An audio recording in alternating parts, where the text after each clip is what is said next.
had to imagine you had seen the original film before you signed on to this. Many times. Was it a combination of wanting to sort of do a new take and work with Spike, or? Work with Spike primarily, and it was less about doing, like, I like the idea of doing a rendition of something, you know, it's like somebody doing a song, you know, it's like you have the original Pearl Jam song, and then somebody, or Tom Waits, a lot of people have done his song, Bruce Springsteen, and all this kind of stuff. So I like the idea of hearing a different version of that same, you know, original story from the Magna.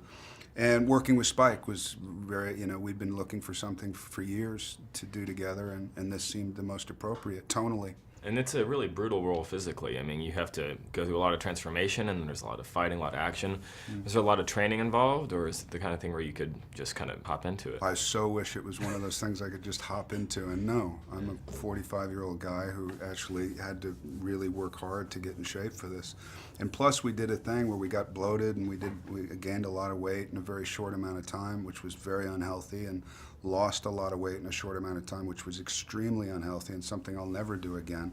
But I think, you know, I'm a big boned guy, so if I gain 30 pounds, you don't really see it, I just get bigger. Sure. You know, I wish I had a smaller frame because then I don't know, it's more obvious, you know, but I think it still worked for the film, you know.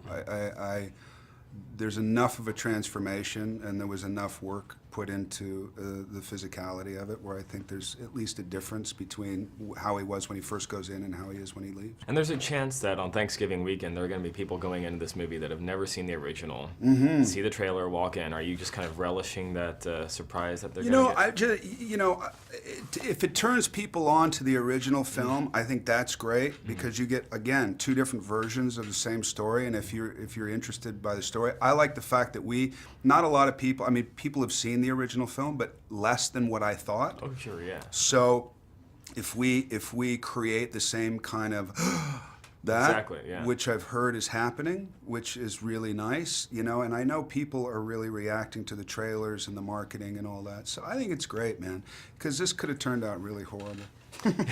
It didn't. No, hopefully it didn't. No, and I mean, in the hotel room, you have this, you know, extended sequence where you're sort of imprisoned. And how was it shooting that? I mean, did you guys shoot that sort of in sequence and kind of shave it down? Yeah, we shot the majority of the film in sequence, which was something that I felt like I needed to do.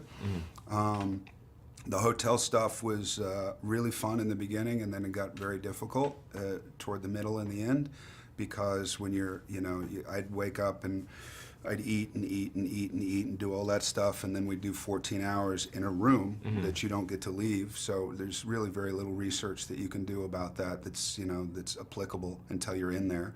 And then Spike would put an 11-minute mag on the film camera and just say, okay, you've been in prison for 12 years, go. Wow. Just do whatever. And then where are we at this point? Are we hallucinatory at this point? How lonely is he at this point? Where is he emotionally at this point? And then you just kind of experiment and put it out there and hope that we can use it.